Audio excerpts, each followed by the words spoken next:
todos, sejam todos muito bem-vindos a essa casa de orações, que os recebe sempre com suas portas abertas, e nós, enquanto trabalhadores, com o coração cheio de alegria, damos a vocês as boas-vindas.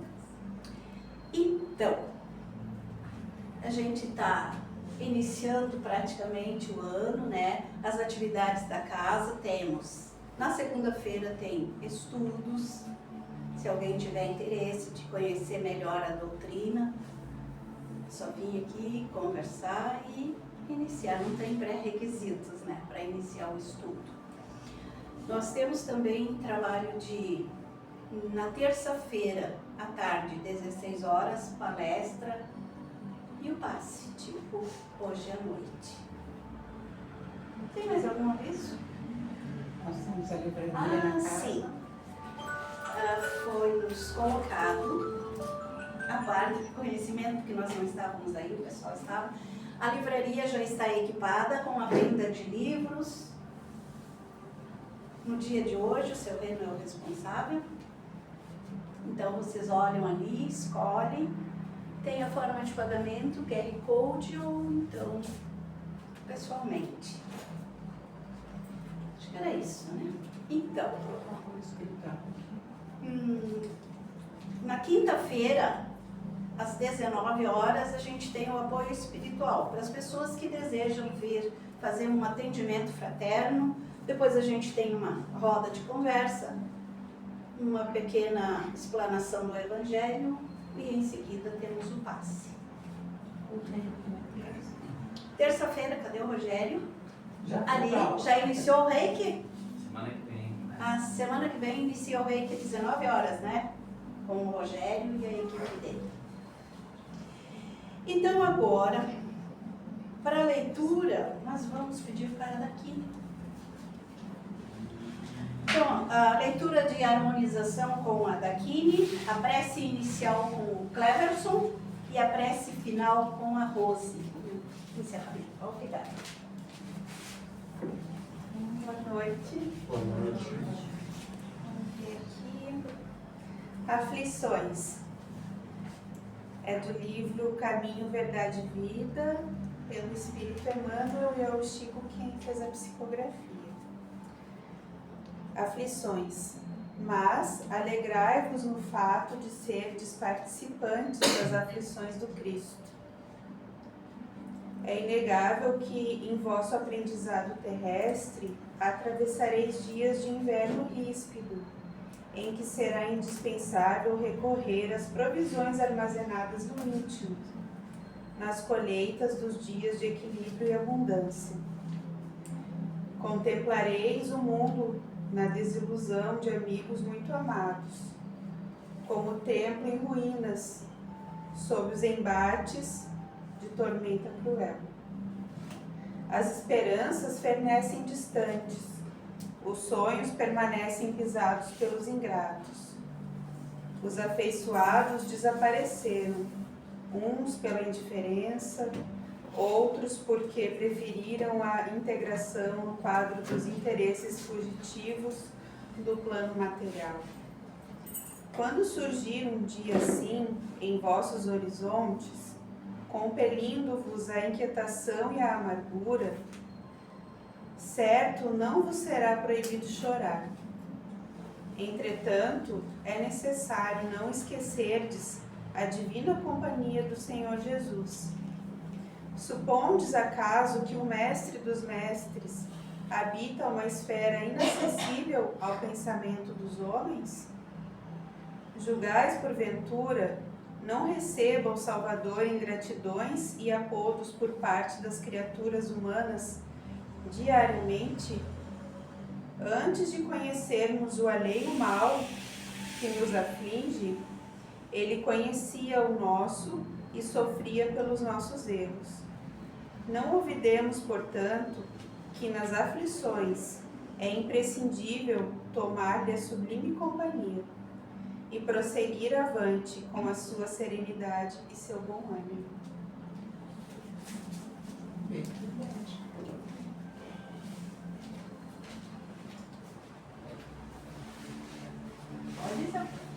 Então vamos fechar os nossos olhos um segundo,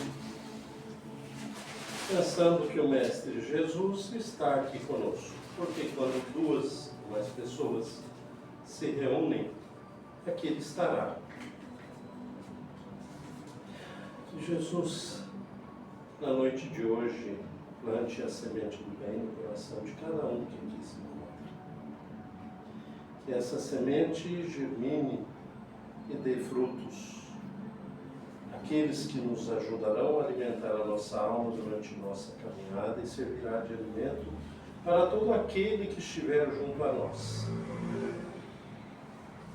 Os emissários do Cristo possam suavizar o nosso caminho, nos orientar nos momentos difíceis e nos permitir, sempre através da caridade, da ajuda ao próximo, diminuir as nossas aflições. Na noite de hoje, que o aprendizado possa, de alguma forma, calar dentro de nossos corações, que nos auxilie também em nossa caminhada. Que o Mestre Jesus abençoe a todos nesta noite. Que assim seja. Bem, então agora nós queremos chamar o nosso palestrante, o César, trabalhador da casa, estudante, aplicado. Então, agora é com você, César. Obrigado, Ana. Boa noite a todos. Boa noite. Sejam todos bem-vindos. A Dona Elvita já deu as boas-vindas e eu vou reforçar. Sejam todos bem-vindos, sintam-se todos acolhidos e que tudo o que aqui vieram buscar hoje, nesta casa de oração, possam levar para os seus lares e para a sua vida. E hoje nós vamos falar um pouco sobre o medo e suas consequências. Esse amiguinho chamado medo, que nos assombra na nossa vida, praticamente todos os dias. Quem de nós já não passou por uma situação de medo? Ou não passamos diariamente por alguma situação de medo? Mas o que é este medo que tanto nos assombra? No conceito da doutrina espírita, o medo é um sentimento passageiro, muitas vezes fruto do desconhecido e da falta de fé ou conexões com espíritos inferiores. Então, nós temos dois tipos de medo, assim eu entendo. Nós temos o medo moderado, que é aquele medo que de alguma forma ele pode até nos livrar de uma certa situação de perigo. Por exemplo, eu estou caminhando à noite aqui na João Alberto e de repente eu sinto assim um desconforto, que nós chamamos de pressentimento. Aí eu tive um pressentimento, que eu estou sentindo que eu não devo ir pela João Alberto. Então eu vou pegar o atalho e vou seguir pela Graciliano. E assim eu faço. Eu vou pela Graciliano e no outro dia alguém chega e me conta: ontem, tal horário, uma pessoa foi assaltada lá na João Alberto. E eu fico aliviado, porque graças a Deus não fui eu. Porque graças àquele medo moderado, eu escapei dessa situação de perigo. Mas também nós temos o medo exagerado. Este medo é o que nos oprime, é o que nos intimida, é o que nos deixa triste, o que nos adoece e nos faz até perdermos oportunidades. Quando temos esse medo exagerado e nos deixamos dominar por esse medo, nós acabamos muitas vezes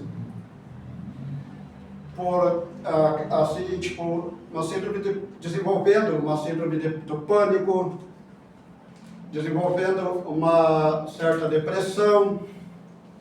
E se não fizermos algo para sairmos dessa situação, de medo, o nosso corpo físico acaba até mesmo adoecendo por causa deste medo exagerado que nos toma conta.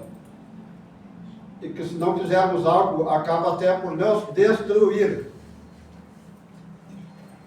Então, quando temos esse medo, nós precisamos lutar contra esse medo com todas as nossas forças, orando, buscando ajuda na casa espírita, na doutrina espírita, nos estudos, no conhecimento. E quando nós adoecemos o nosso corpo físico, a nossa alma já está doente. Porque primeiro adoece o quê? A nossa mente, a nossa alma. E depois a gente começa a nos sentir com a nossa vibração baixa. Baixa a nossa vibração, baixa a nossa imunidade e nós acabamos por adquirir doenças físicas. Por isso, a importância de lutarmos contra o medo. Quando nós nos deixamos dominados pelo medo, nós atraímos também espíritos inferiores para a nossa volta. Esses espíritos inferiores, esses amiguinhos do além, que grudam em nós e ficam buzinando no nosso ouvido. Você não vai conseguir, você não é capaz, você é incompetente. Então, o que a gente faz? Começa a entrar em pânico, começa a entrar em desespero, porque os amiguinhos, eles ficam o tempo todo nos colocando para baixo. Ah, você vai fazer um concurso público? Não, não vai, porque você não tem capacidade, você não vai conseguir. Então, a importância de não deixarmos dominar pelo medo. E também tem aquele medo que nos paralisa. O medo, ele nos paralisa. Diante do medo, nós ficamos igual aquele sapo que diante da serpente fica paralisado, pitando a serpente. Ele sabe que a qualquer momento ele pode ser engolido por ela, mas por ele estar dominado por aquele medo, por ele estar ali paralisado, ele não tem coragem de tomar uma atitude para poder fugir daquela situação de perigo. Quantas vezes nós agimos como aquele sapo, diante das situações, diante das vicissitudes da vida, ficamos ali paralisados, atrás da cortina, sem a coragem de sairmos atrás daquela cortina, de darmos o primeiro passo, depois o segundo e o terceiro, rumo à nossa felicidade, rumo à nossa grandeza, à nossa evolução. Nós ficamos ali paralisados, igual aquele sapo diante da serpente, esperando que o medo venha e que nos engula. Não devemos ficar assim paralisados. O medo também, ele pode nos trazer consequências graves, gravíssimas. E um exemplo, de que o medo realmente pode trazer essas consequências graves, está na parábola dos talentos. Quando o amo precisou fazer uma viagem e confiou seus talentos àqueles servos, cada um conforme a sua capacidade. Então, ao primeiro, ele incumbiu 5 talentos, ao segundo 2 e ao terceiro 1. O primeiro pegou aqueles 5 talentos, foi, negociou com os banqueiros e transformou em 10 talentos. O segundo fez o mesmo. Foi, negociou e transformou em 4 talentos. Já o terceiro, nós vamos ver aqui agora. O que aconteceu com aquele pobre coitado? para ver quanto medo pode ser destrutivo na nossa vida. Então, aqui no livro de Mateus, capítulo 25, versículo 14 a 30, diz assim, eu só vou falar sobre o último, né? Veio em seguida o que recebeu apenas um talento e disse, Senhor, sei que és homem severo, que ceifas onde não semeaste e colhes de onde nada puseste. Por isso, como te temia, escondi o teu talento na terra. Aqui o tens, restituo o que te pertence. O homem, porém, lhe respondeu, servidor mau e preguiçoso. Se sabias que ceifo onde não semeei, e que colho onde nada pus, devias pôr o meu dinheiro nas mãos dos banqueiros, a fim de que, regressando, eu retirasse com juros o que me pertence. Tire-lhe, pois, o talento que está com ele, e dei-no ao que tem 10 talentos, porquanto dar-se